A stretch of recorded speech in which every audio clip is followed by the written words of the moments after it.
কথা শেষ করেই রিয়াজ তৃপ্তি ভরে একটা নিঃশ্বাস নেয়।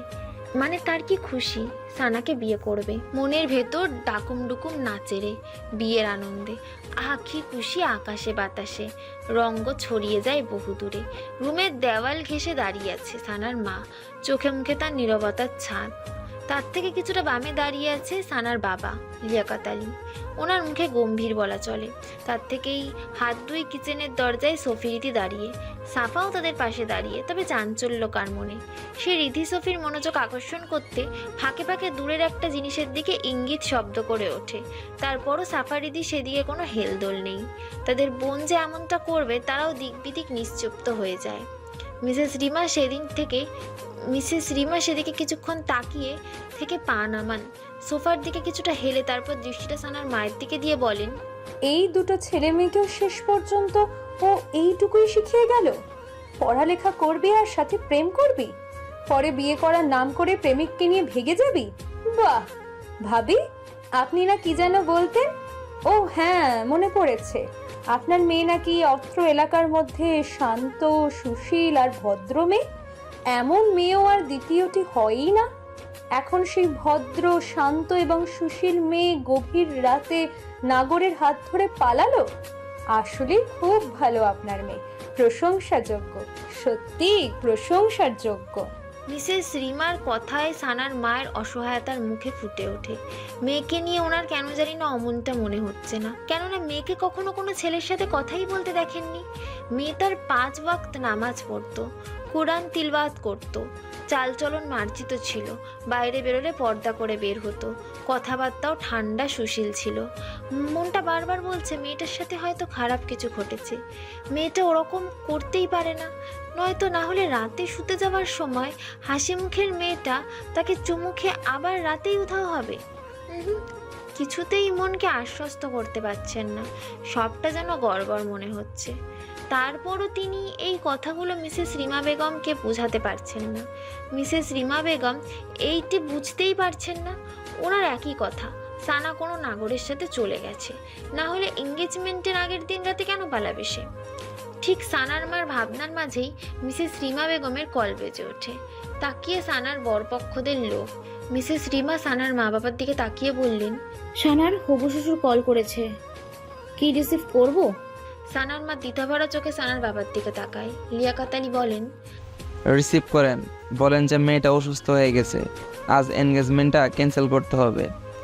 মেয়েটা সুস্থ হলে পরে ফাইনাল ডেট দিয়ে দেওয়া হবে। রিমা বেগম তাই বলেন।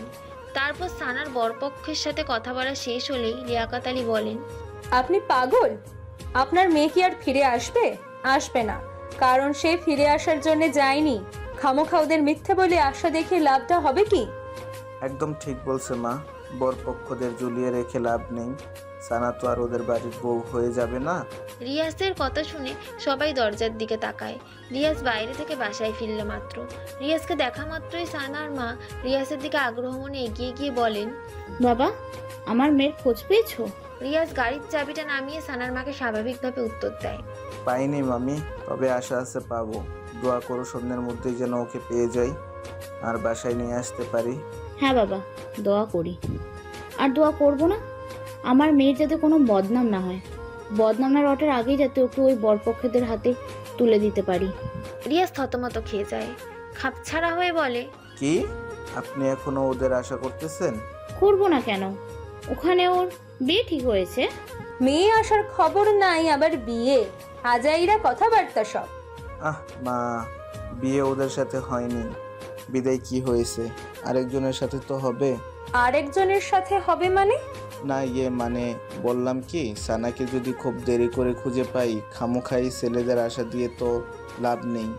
এর মাঝে যদি এরা সানার নামে ভুলভাল কিছু উঠায়, তখন পরে দেখা যাবে এরা সব উঠানোর কারণে সানার এদের সাথে তো বিয়ে হবেই না, পরে অন্য জায়গায়ও বিয়ে দিতে কষ্ট হয়ে যাবে। তাই এদের এখনই বারণ করে দেওয়াটাই ভালো হবে। কতবারই তো বললাম ছেলেদের বারণ করে দিতে, উনাদের মেয়ে আর আসবে না। তুই বললি না উনাদের মেয়েকে পেয়ে যাবি? যদিও পেয়ে যাস, ও আর আসবে না, কারণ ও ফিরে আসার জন্য যায়নি। কথার মাঝেই লিয়াকত আলী বলেন, রিমা আপা একদম ঠিক বলছেন। রিয়াস, তোমার কথার সাথে আমি কিছুটা মত আবার অমত। কারণ মেয়েকে যদি ভাগ্যের ফের খুঁজে পায়, আর খুঁজে পেলেও ও যদি কোনো ছেলের হাত ধরে পালিয়ে যায়, মনে হয় না আর ফিরে আসবে। তাই বর পক্ষদের বারণ করে দেওয়াটাই ভালো হবে। সায়লা, মেয়ে চলে গেছে, মন খারাপ করো না। মেয়ে আমাদের ভালোবাসাটা বুঝেনি, তাহলে আমরা কেন অর্জনের প্রতীক্ষা করে নিজেদের কষ্ট দিব? ভুলে যাও ওকে, কষ্ট হলেও ভুলে যাওয়ার চেষ্টা করো। সাহেলা ভারাক্রান্ত বুকে একটা দীর্ঘ নিঃশ্বাস ছাড়েন, কারণ ওনার কারো কখনোই বোধগম্য হচ্ছে না।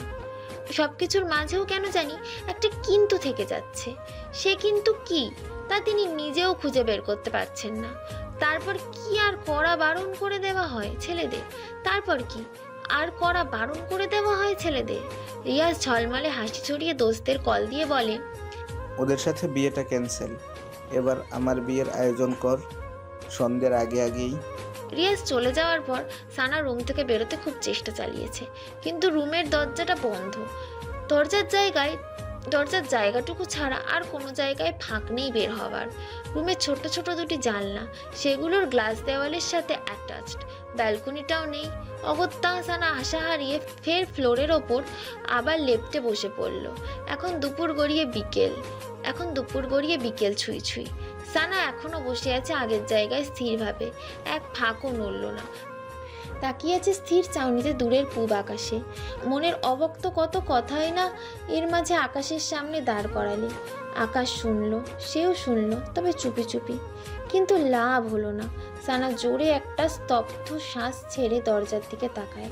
দরজায় খুটুর খুটুর শব্দ হচ্ছে, অনেকটা দরজা খোলার মতো শব্দ। তাকিয়ে পর মুহূর্তে দেখলো তুলি আপা দরজা খুলে ভেতরে প্রবেশ করেছে। সানা, তুমি ভেতর থেকে দরজা লক করোনি?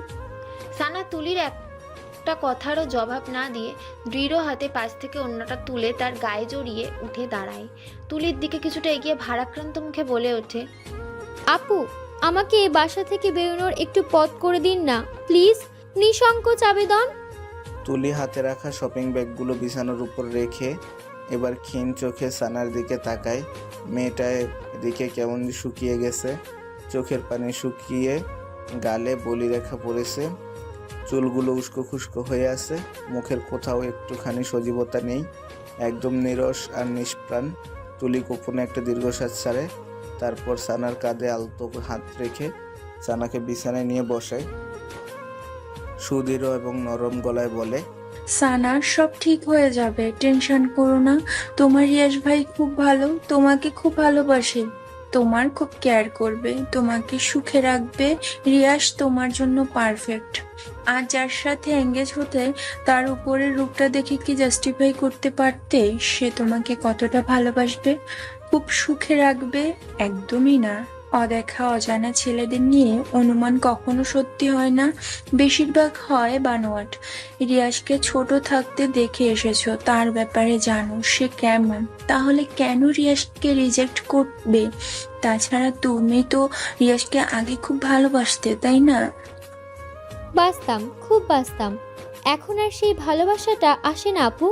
ভালোবাসা আছে, তুমি আসতে দাও না, তা পাথরের মতো চেপে রেখে নিজের কষ্ট দাও, রাইট? সানা ড্যাব ড্যাব চোখে তুলির দিকে তাকায়। তুলি বলে, রিয়াজকে ভালোবাসো, কিন্তু ফ্যামিলির কথা ভেবে রিয়াজকে ভুলে যাওয়ার চেষ্টা করো। আবার রিয়াজকে চাইলে আবার ফ্যামিলির কথা চিন্তা, তুমি দোটানার রোগে ভুগতেছো। সানা মনে মনে অবাক হয়ে যায়। ইনি তো আমার মনের কথাগুলোই বলে দিলেন, কিন্তু কিভাবে? সানার ভাবনার মাঝেই তুলি আবার বলে, সানা, আমি মনোবিজ্ঞান নিয়ে পড়াশুনো করেছি। শোনো, মানুষের মনোজাগতিক ব্যাপারগুলো কিছুটা হলেও বুঝি। আমি বুঝতে পারছি তুমি খুব চাপা কষ্টে আছো, যেটা তুমি রিয়াজকেও বলতে পারছো না এবং নিজেকেও বোঝাতে পারছো না। তুমি রিয়াজের ফ্যামিলির ব্যাকগ্রাউন্ড এবং তোমার ফ্যামিলির ব্যাকগ্রাউন্ডের কথা ভেবে নিজেকে রিয়াজের লাইফ থেকে সরাতে চাচ্ছ। যখন তুমি রিয়াজকে ভালোবাসতে শুরু করো তখন তুমি ছিলে কিশোরী, এখন তুমি কিশোরী নও, ম্যাচিউরড। আমি বলবো না তখন রিয়াসের প্রতি তোমার শুধুই আবেগ ছিল, ভালোবাসাটাও কম ছিল না। ডিফারেন্স তখন নবপল্লবে। কিশোরী মনে ভালোবাসাটাকে অটস্থ করেছো, আর এখন বড় হওয়ার সহিত ভালো মন্দ বুঝতে শিখেছো। তাই ফ্যামিলির কথা ভেবে ভালোবেসেও ভালোবাসাটা চাপা রেখেছো। ঠিক বলছিস না? সানা কি জবাব দেবে তা নিজেও বলে উঠতে পারছে না। এই মেয়ে তো পুরোই জ্যোতিষী। তার মনের কথা কিভাবে পড়তে পারলো সে? তার অব্যক্ত কথাগুলো কিভাবে প্রকাশ করলো সে? মাই গড। সানা, জাস্ট কুল। আমি তোমার দিকগুলো পুরোপুরি অটস্থ করতে না পারলেও অনেকগুলো পয়েন্ট ধরিয়ে দিয়েছি তোমাকে। মেন কথায় আসি, তুমি রিয়াজকে এসব রিজনে যদি দূরে ঠেলে দাও তাহলে তুমি ভুল করছো। ভেবেছো অন্য জায়গায় বিয়ে হলে সব ঠিকঠাক মতো চলবে, আত্মীয়তার মাঝে আত্মীয়তার কোনো ঝগড়া বিবাদ থাকবে না ইত্যাদি। তবে কয় যুগ ধরে ঝগড়া বিবাদ লেগে থাকবে বলো? একদিন, দুদিন, 3 দিন পরে দেখবে ছেলে মেয়েদের মুখের দিক তাকিয়ে ফ্যামিলি একদিন ঠিকই সব মেনে নিবে। আর সেখানে রিয়াজ, ওর ব্যাপার তো তুমি জানো, তাও ও কতটা স্ট্রং। বলেই তুলি একটা হাঁক ছাড়ে। সানা চুপচাপ বসে থাকে। তার চুপচাপতার মাঝে ভাবনার তুরের চিত্র স্পষ্ট। তুলি সেদিকে কিছুক্ষণ তাকিয়ে বিছানা ছেড়ে উঠে খানিকটা দূরে এসে রিয়াজকে কল করে। কল রিসিভ হতেই প্যাক প্যাক গলায় বলে, হ্যালো রিয়াজ, হ্যাঁ দোস্ত বল। তোরা কখন আসবি? আমার এখনো দুলা সাজা সম্পূর্ণ হয়নি। দুলা সাজাটা শেষ করেই আর কিছুক্ষণের মধ্যেই চলে আসবো। সানাকে সাজিয়েছিস? আহারে গর্ধব, ওটাই তো পারতেছি না। কেন? ও শাড়ি পরতে চাচ্ছে না? ওকে যে শাড়ি পরিয়ে তোর গলায় ঝুলিয়ে দিব ওটাই তো বলার মতো ওয়ে পাচ্ছি না। ও যদি মুখের উপর উল্টো কথা শুনিয়ে দেয়? বিতুর ডিম একটা, ছোট্ট একটা মেয়েকে শাড়ি পরাতে পারিস না? তুই আইসা তোর বউরে পরা। রাখলাম আমি। তুলি কল রাখতেই সানা পেছন থেকে তুলিকে ডেকে নেয়। আপু, শপিং ব্যাগগুলোতে কি? তোমার জন্য একটা শাড়ি এনেছি, আর কিছু সাজগোজ। কেন? মানে আজকে তো গোসল করনি, সেজন্য রিয়ার শাড়ি কিনে আমাকে দিয়েছে তোমাকে পরানোর জন্য। বাথরুম থেকে গিয়ে ফ্রেশ হয়ে আসো, আমি আজ নিজের হাতে তোমাকে শাড়ি পরিয়ে দিব। কিন্তু আরে কেন কিন্তু না, যাও। সানা নিজের দিকে তাকিয়ে গায়ের গন্ধ শোকে। ইউগা থেকে বটকা বটকা গন্ধ নাকে আসছে। আসলেই ফ্রেশ হয়ে আসলে একটু হালকা হওয়া যাবে, টেনশনটাও কমবে ভেবেই সানা তুলির মুখের ওপর আর কিছু বলল না। বাথরুমের মতো বাথরুমে ঢুকে গেল। সানা বাথরুমে গেলে সানা খুশিতে স্তব্ধহীন একটা লাফ মেরে ওঠে। আর অমনি রিয়াজকে মেসেজ করে দেয়, দোস্ত দোস্ত শাড়ি পরাতে পারবো মনে হয়। সানা গোসল ছেড়ে গায়ে ব্লাউজ এবং পেটিকোট পরে বের হয়। তারপর তুলি সানাকে সাজাতে বসে যায়। মুখের সাজটা যখন প্রায় শেষ হয়ে আসে তখন সানা কিছুটা চমকে যায়। মুখে এত সাজ লাগিয়েছে যেন বউ সাজাচ্ছে। তার পরপরই আবার যেন তুলি লাল রঙা শাড়িটা বের করে। অমনি সানা বিস্ময় মাখা মুখ আকাশ ছুঁই ছুঁই। এত ভারী শাড়ি! মানুষ শখ করে বুঝি এত ভারী শাড়ি পরে? শখ করে তো মানুষ পাতলা শাড়ি পরে। ভাবছিল ব্যাপারটা তুলিকে বলবে, পরে ব্যাপারটা খারাপ দেখাবে বিধায় সানা মুখ চেপে নেয়। সাজানো শেষ হলে তুলি বলে, আয়নাতে দেখো নিজেকে, কি সুন্দর দেখাচ্ছে, ঠিক যেন বউ। বউ শব্দটা শুনে সানা আরেকটু ধাক্কা খায়। মাথায় বারবার কতগুলো শব্দে বাড়ি খায়। তা হলো রিয়াজ ভাইয়ের সাথে বিয়ে পাড়িয়ে দেওয়ার ধান্দায় আছে না তো? ঠিক তখন দরজার ওপারে রিয়াজের কণ্ঠস্বর ভেসে ওঠে, তুলি, এই তুলি। তুলি দৌড়ে গিয়ে দরজা খুলে দেয়। রিয়াজ চৌকাঠ বরাবর পা রাখতেই সানার মাথাটা টুম করে ঘুরে ওঠে। রিয়াজ ভাইয়া তো বর ভেসে এসেছে, তার মানে সে যা ভাবছে তাই ঠিক। সানার এক মুহূর্ত দেরি না করে এক লাফ দিয়ে বলে ওঠে, আমি আপনাকে বিয়ে করতে পারবো না। কেন বিয়ে করবি না তুই? নাকি আমি দেখতে খারাপ? আমার মতো এমন হ্যান্ডসাম ছেলে আর কোথাও পাবি? তোর বটগাছও আমার নখটুকুর সমান মতো সুন্দর না? সুন্দর অসুন্দর কিছু না, আমি আপনাকে বিয়ে করতে পারবো না, ব্যাস। প্রয়োজন হলে চিরকুমারী হয়ে থাকবো। আবেদ এবং রাহুল পেছন থেকে টপাটপ সামনে এসে বলে, ভাবি কেন বিয়ে করবেন না? কারণ বলেন। উনি সবার সামনে আমার মান সম্মান খেয়ে ফেলেছে। আমি লজ্জায় মা বাবা ফুফি ফুফা সবার সামনে কোন মুখ নিয়ে দাঁড়াবো? এখন দাঁড়াবি আমার বউ হিসেবে? বলেই রিয়াজ সানাকে এক সপাটে কোলে তুলে নেয় আর বলে, কাজী অফিসে তোর হেঁটে যেতে কষ্ট হচ্ছে তাই কোলে নিলাম, তারপরও আজ তোকে আমি বিয়ে করব এবং করবই। বলেই সানাকে নিয়ে সিঁড়ি বেয়ে লাগায় এক ছুট। তা দেখে রাহুল, আবেদ এবং তুলি হাসিতে গদগদ। রিয়াজের ধমকাধমকির করাতলে চাপা খেয়ে সানা কুবুল বলে ফেলে। তারপর কাবিন নামায় সই করে একপাশে ছিটকে দাঁড়িয়ে মুখে শাড়ির আঁচল টেনে বাচ্চাদের মতো নাক টেনে টেনে কান্না জুড়ে দেয়। রিয়াজ তার সইটা শেষ করে সানার দিকে এগিয়ে এসে কঠিন গলায় বলে, এই একদম কাঁদবি না, গুম করে ফেলবো তাহলে। গুমই করে ফেলুন। আপনার সংসার না করার চাইতে গুম হওয়াই ভালো। আপনি আমাকে জোর করে বিয়ে করে ফুফি মা বাবা সবার সামনে মুখ ছোট করে দিয়েছেন। এখন আমি সবার সামনে দাঁড়াবো কিভাবে? পায়ের উপর দাঁড়াবি ব্যাস। আপনি না আসলেই একটা জঘন্য। মানুষের অবস্থা বোঝার চেষ্টাই করেন না। আর পটর পটর করিস না তো বউ, এমনিতেই তো বনিতা কমতে কমতে অনেক বেলা হয়ে গেছে। এখন বাসায় ফিরতে হবে, তারপর আবার বাসর করতে হবে, আরও অনেক কিছু। No more take again, now let's go your hubby home. নির্লজ্জ। তুলি, আবেদ এবং রাহুল সেই প্রথমে কাজী অফিসে পা রাখতেই হাসির ঝুলি ঝুলছে। রিয়াজ এবং সানার এসব কাণ্ড দেখতে দেখতে বেচারাদের পেট এখন প্রায় ব্যথায় টনটন করছে। শত চেষ্টা চালিয়েও হাসি চাপাতে পারেনি, এখনও হেসে যাচ্ছে। রাহুল কোনো মতে হাসির বেগ একটুখানি কমিয়ে এনে চাপা গলায় বলে ওঠে, দোস্ত, আজ তোর বাসর ঘরটা আমি নিজের হাতে সাজামু। তুই কি একা সাজাবি নাকি সাথে আমিও সাজামু? আচ্ছা সাজাস সাজাস, তোরা দুইজনেই সাজাস। এ যেমন বাঁদর, এর ফ্রেন্ডগুলাও এক একটা বদের হাড্ডি। কুলাঙ্গারের কারখানায় এসে পড়লাম। ইয়া আল্লাহ, রক্ষা করো তুমি আমার।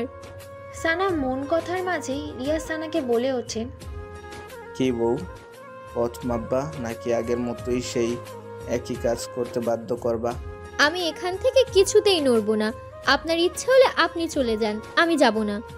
কাজী অফিসের চার দেয়ালে থাকতে আবার ইচ্ছে হলো নাকি? তা তোমার যদি আপত্তি না থাকে তাহলে কাজী সাহেব চাচার ছেলের সাথে বিয়ে পড়িয়ে দিয়ে এখানেই সারা জীবনের জন্য রেখে যাই। কি বলেন চাচা? ঠোঁটের কোণে দুষ্টু হাসি চেপে কাজীর দিকে এক ফুট তাকিয়ে কথাটা বলল রিয়াজ। কাজী সাহেবের কথার পিঠে কি আর বলবে, তিনি ইতস্ততে পড়ে যান। হয়তো মনে মনে বলেন, আপনার নিজের বিয়ে করা বউ আবার অন্যের কাছে বিদায় নেবে, এটা কি হয়? এটা তো একদমই বেমানান। কিন্তু কাজী সাহেব কথাটা বলতে পারল না, দৃষ্টি নিচে রেখে চুপ করে রইল। সানার তো রাগে পিত্তি জ্বলা অবস্থা, না পারে কলম নিয়ে ছেলেটার চোখ দুটো ফুটো করে দেয়। এত অসভ্য কেন ছেলেটা, ম্যানার্স বোধ নেই। কাজী সাহেব মনে হয় রাজি নয়। থাক বউ, তোমাকে কারো গলায় ঝুলাতে হবে না। তুমি সারা জনম এই রিয়াসের গলায় ঝুলে থাকো। চলো এবার। বলেই সানাকে এক হাতে জড়িয়ে পা বাড়াতে যায়, কিন্তু সানা নাছোড়বান্দার মতো আগের জায়গাতেই দাঁড়িয়ে, না নড়ছে না টরছে। রিয়াজ এবার গলার স্বরটা উঁচু করে ধমকের সুরে বলে ওঠে, যদি নেক্সট বার বলার পরও কথা না শোনো তাহলে কোলে তুলে নিব বলে দিলাম। সানা কোল শব্দটা শুনে কুকড়ে ওঠে। তখন কোলে নিয়েছে আর কি না লজ্জা পেয়েছে। যদি আবার কোলে না, এবার তো লজ্জায় মরেই যাবে। আর কোলে না উঠতে চাইলেও এই নির্লজ্জ রিয়াজ তো তোটাকে কোলে নিয়েই ছাড়বে। কি করবে ভাবতে ভাবতে সানার পিটপিট চোখ জোড়া মনের অজান্তে রিয়াজের চোখের ওপর পড়ে। পড়তেই রিয়াজ চোখ রাঙানি দিয়ে ইঙ্গিত করে পা চালাতে বলে। আর কি, তারপর বাধ্য ভদ্র মেয়ের মতো সানা, রিয়াজ, তুলি, আবেদ এবং রাহুলের সহিত গাড়ির দিকে পা চালাতে থাকে। তারপর বাড়িতে এসে পৌঁছালে তুলি, আবেদ এবং রাহুল রিয়াজ এবং সানাকে বাইরে রেখে এসে তারা আগে বাড়ির ভেতরে ঢোকে। জেহবা দিয়ে গলা ভিজিয়ে আওয়াজস্ত গলায় তিন বন্ধু মিসেস রিমাকে ডাকাডাকি করতে থাকে। ও আন্টি, আপনি কোথায়? মিসেস রিমা তখন ফোনে ওনার স্বামী মিস্টার শওকত হোসেনের সঙ্গে কথা বলছিলেন। নিচে কারো হইচই শব্দ শুনে কানে আসতেই বললেন, আচ্ছা, কে যেন এসেছে, তোমার সাথে একটু পর কথা বলছি। বলেই ফোনটা রেখে নিচে নামলেন। তুলি, আবেদ রাহুলের চোখে মুখে হাসি হাসি ভাব দেখে বললেন, আরে তোমরা হঠাৎ আমার বাসায় কি মনে করে? তুলি এগিয়ে আসে। ও আন্টি, কি বলবো আপনাকে, আমরা খুশি মানে সেই খুশি, এতটাই খুশি যে আপনাকে সেই খুশি সংবাদটা দিতে এসেছি। বাট কিভাবে আপনাকে বলবো সেই ভাষা জানা নেই আমাদের। না আবেদ এবং রাহুল? হ্যাঁ, তা খুশির খবরটা কি বলো? আন্টি, রিয়াস নতুন বউ নিয়ে এসেছে, বউটা কি সুইট! উফ! মানে কোন রিয়াসের কথা বলতেছো? আপনার ছেলে রিয়াসের কথা বলছি আন্টি। রিয়াস বিয়ে করেছে। হোয়াট? মজা করতেছো আমার সাথে? উফ, মজা নয় আন্টি, এখনই দেখবেন আপনার ছেলে এবং আপনার বৌমাকে।